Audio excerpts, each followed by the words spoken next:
I am so excited for this video, you guys, because in today's video, I'm going to be reacting to my old reading logs. So when I was younger, I kept basically a list of all of the books I read over the summer. And so the earliest reading log that I found was from 2010. So unfortunately, obviously, I don't have anything earlier, and in 2010 I was 16. So I don't have a lot of my kid books documented, which is a little bit of unfortunate, but we have I have a couple of pages of reading logs from 2010 on, and I think it'd be kind of fun to look at these logs and see what books I was reading. But I can go through and talk about my feelings about the books as much as I remember from the time, and then, you know, as an adult reacting to those books now. Maybe for each year, I'll talk about kind of where I was at in life. And so the first reading log I have, it's just on sketchbook paper. It's not even in a notebook, it's just a sketchbook page that I ripped out and wrote all these things. So the first one I have is, it says reading log summer 2010. So in summer of 2010, I was 16 years old. I just finished 10th grade and was going to 11th grade. And in the high school that I went to, we actually had a split high school. So we had a high school for 9th and 10th grade and a high school for 11th and 12th grade. So I was transitioning from the one high school to the other high school. I was on the tennis team in school. So in about August of that year, I would have been training and starting for the tennis season. I was also playing soccer at that time, but this was right around the time when I started falling out of love with summer soccer. So this was probably one of the last years that I actually played soccer. I was dating a boy in 2010. Ooh. We had been together since since I was 15. So like we'd gotten together the previous year, and so we had been dating for a year at that point. And that was kind of what I was doing in 2010. And let's take a look at what I was reading. All right, here we go. So I don't know how to do this. Hopefully you guys can read my handwriting and what I did. So this is summer of 2010, started during school and haven't finished it yet. So this was really just for summer reading tracking. And the first one we have is The Host by Stephanie Meyer, which I actually still own this book, and I am not even ashamed to admit that I like it still. And it only took me one day to read. So we'll see some of my favorite books. Obviously, Garth Nix is here. Pendragon, ooh, by DJ McHale. I used to really enjoy this series. Does anyone remember Pendragon? It's a little bit older now, obviously, but I remember enjoying my time with the series, but hating how the book 10 ended. I remember thinking, wow, the writer has really dug himself a hole and he doesn't know how to get out of it. And it has like a very Deus Ex Machina, like, oh, and everything's fixed kind of ending. So I remember being disappointed by the conclusion of Pendragon. But then we have these Lynn Ewing books. And I remember going to the library and I just kind of picked up this series on a whim. This is called Daughters of the Moon. And it was a super old series, even at the time when I read them, about these like teenage girls who had powers because they were literally daughters of the moon. And they were really short. They were only like 150 to 200 pages each. So I read them like in one day, like on the same day. You can see. how quickly I read them. Even at the time, I don't think it was super good, but I just ate it up. I read it so quickly, I just wanted to know what happened. And I remember the conclusion also not being super great, but obviously I enjoyed my time reading it. Oh gosh, got Cassandra Clare on here. That kind of speaks for itself. I still enjoy Cassandra Clare. She's a classic, and I've been rereading her recently, and like, obviously there are flaws, but come on, she's a lot of fun. Tamara Pierce, Alana, you know, I'll link my comfort reads video above, but love Tamara Pierce. I will always reread her. And so this is more Daughters of the Moon. Again, look at how quickly I read these. And then I actually wrote on the back. So on this page, we have, you know, more of that series, more Tamara Pierce. And then The Final Eclipse was the last book of the series. Last Tamara Pierce book of that quartet. Ooh, Curtain by Agatha Christie. Now this one is Hercule Poirot's final mystery. And I remember really liking it. Agatha Christie is so smart. The casual racism in her books really bothers me now, but her mysteries are very smart and a fun time. So yeah, I remember enjoying Agatha Christie. And then, Wuthering Heights. So I had to read this for a class and decided to start reading it over the summer. And oof, yeah, not a fan. I hated reading this. It's really hard. It was a pretty advanced book, I guess, like reading level wise, and I just struggled through it. And it's just about Heathcliff being a bitch and complaining and literally ruining everyone's life because he's sad and can't take rejection. Oof. So I read 29 books in the summer of 2010.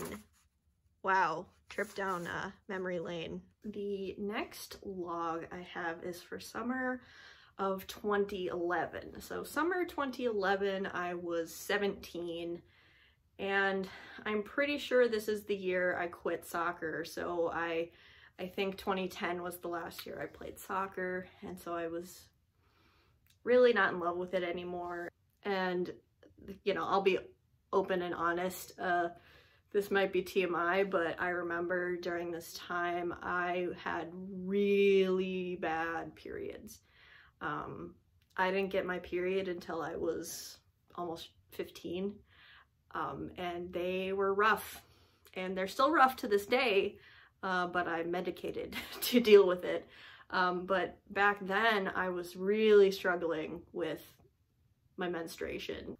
But some other things that happened in 2011 is I was still with the same boy. I was going into my senior year, and I was thinking about college and what I wanted my life to be like. It was my last year playing tennis, which I still miss truly. I miss playing tennis quite a bit. And so it was kind of a bittersweet time. I remember spending a lot of time with my friends, and we would have bonfires every Friday, and just tried to enjoy our time that we had together. But yeah, that was 2011, summer of 2011. So let's look at what I was reading. All right, summer of 2011. All right, what do we got? So Iona by Allison Goodman. Ooh, and I actually started writing the page numbers as well as the dates read, which is interesting. I, at the time, really liked Ione and Iona. I've heard mixed reviews about the disability representation, and now that I am disabled, maybe my relationship with this series will change, but I haven't given it a reread, so I don't know, maybe I will someday and see how the disability is handled. Count of Monte Cristo. I clearly never finished it. I have tried to read Count of Monte Cristo 3 times and I just can't finish it.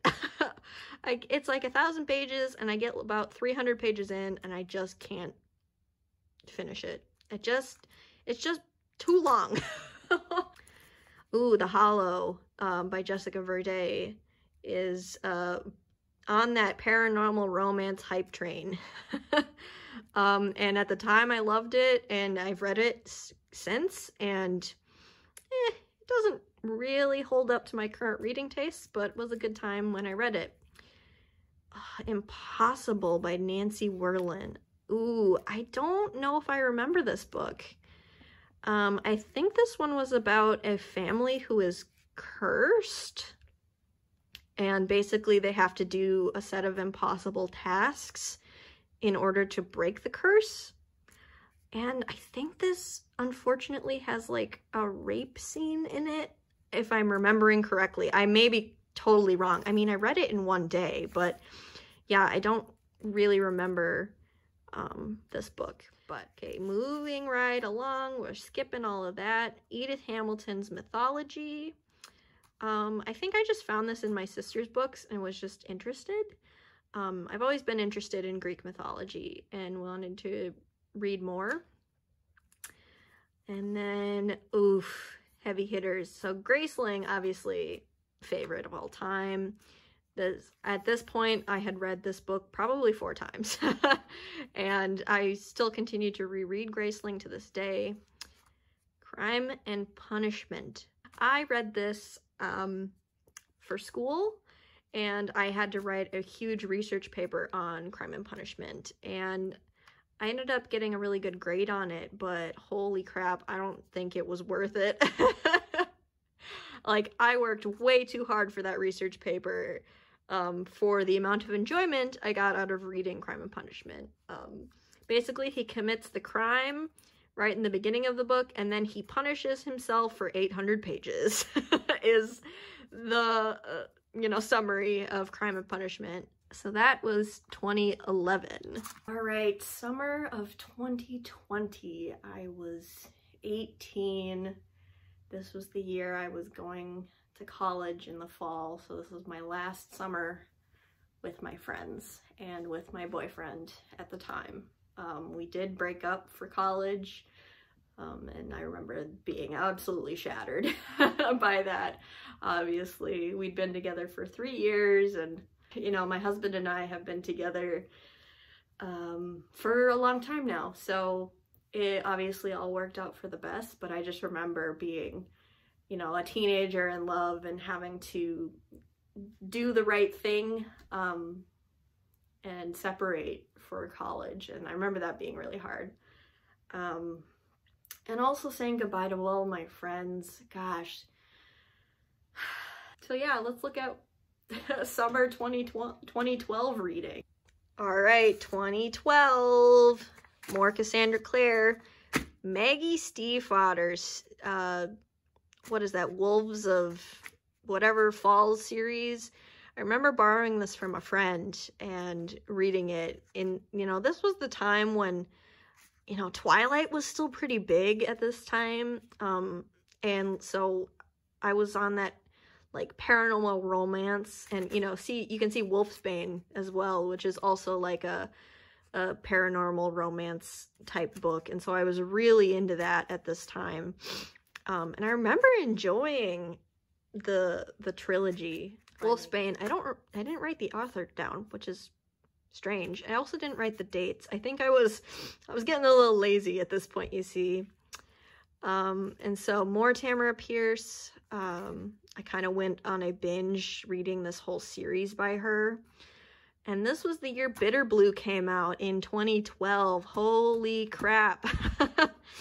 I remember not loving it my first time reading it, but upon rereading it as an adult, Bitter Blue is fantastic, and I appreciate it a lot. Finishing out the Maggie Stiefvater series, oof, Evermore and Beautiful Demons. Yikes. Even at the time, I didn't really like these books. They're, again, more paranormal romances, and they were horrible. Oh, and Serafina. I still love Serafina. Serafina is about a girl who is half dragon, half human, and she plays music, and like the musical descriptions in this book make me cry, and like is kind of my relationship with music, so that's why I love Serafina so much. So yeah, not as much to say about 2012, but there you go. All right, the last two logs I have are 2013 and 2014. So in 2013, I had finished my freshman year of college, and this was the year I went to Italy over the summer with a college class. And so we actually read Dante's Inferno and walked around Florence and was like, yeah, Dante was inspired by that mural, and he inspired this mural, and like, here was his old house, and like, so that was, we basically toured around Florence talking about the book and the inspiration and all of that, and it was such a great experience. And I also remember, this is embarrassing, but this was when I met my husband. Like, this was, so the trip was right after I'd met him, and so when I was in Italy, I would FaceTime with him, and we would just talk and talk and talk and talk while I had Wi-Fi, and I would tell him all about my trip, but we were just friends. But I think we were very clearly in love with each other. I'm blushing. And now we're married. So in 2013 is summer when we got together, and I clearly didn't read very much. So in 2013, like I said, I read Inferno due to that college class I was in. And, you know, more Cassandra Clare. Three Musketeers, I remember reading this at my aunt and uncle's house. Daughter of Smoke and Bone. Ooh, I remember the reading. So this was the first time I ever read Laini Taylor, and this was actually a recommendation from someone I met in college, and she really liked it. And Laini Taylor to this day is one of my favorite authors. So that's incredible. Seeing this here is really cool. Melting Stones by Tamara Pierce, another Circle book. I think I was just catching up with the series. Leviathan by Scott Westerfeld. Scott Westerfeld wrote the Uglies series, which I had read when I was in middle school, and it was about this like dirigible that was alive, I think. And I don't know, it was pretty forgettable, but I think I had a good time reading it. Obviously, I don't really remember the details, but that is 2013. Okay, and the last log to react to is 2014. 2014, I was 20? 2014 was also the year that I think my parents were moving out of our childhood home and downsizing. So saying goodbye to my childhood, really. I do remember we stayed with my aunt at my aunt and uncle's house. So when I was home from college, we were staying at my aunt and uncle's house. And I vividly remember sleeping in the basement.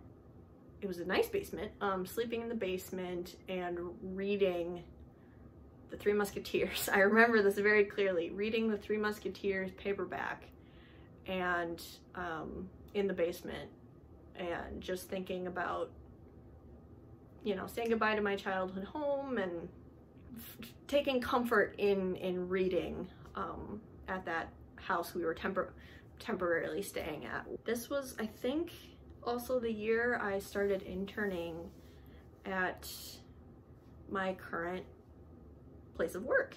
So I actually interned for 2 summers 3 summers. I interned for 3 summers, so that was in 2013. But I was an intern doing maintenance on my company's building, and I impressed them enough to get a full-time position after I graduated college at that company. So that's how I got introduced to this company that I currently work at.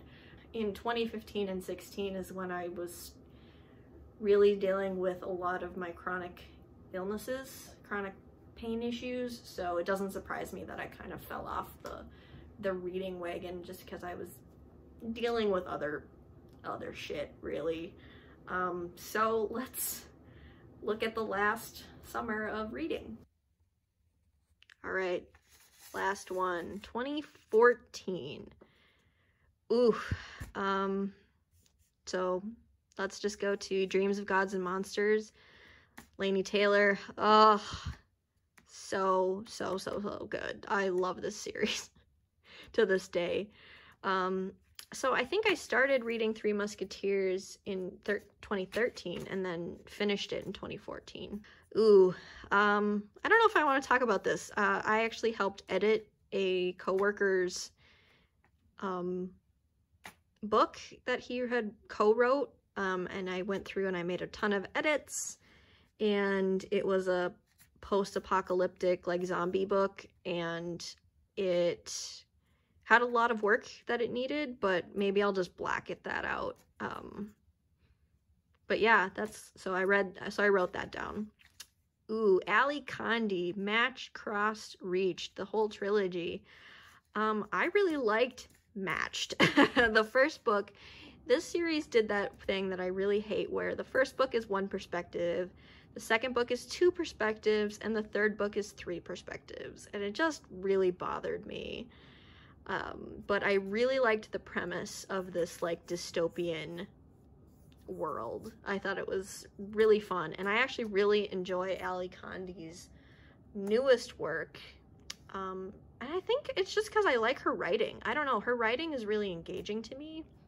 So yeah, like, may not have enjoyed this whole trilogy necessarily, but I remember enjoying Matched a lot, and, you know, enjoy her writing overall. Battle Magic, Tamara Pierce. Again, another Tamara Pierce. Confusion of Princes by Garth Nix. I did not finish this. And I remember not really enjoying it. So, while I enjoy Garth Nix's Sabriel, Lyriel, and Abhorsen, I didn't really connect with most of his other work. And so that's just like another example. So yeah, this is my old reading logs.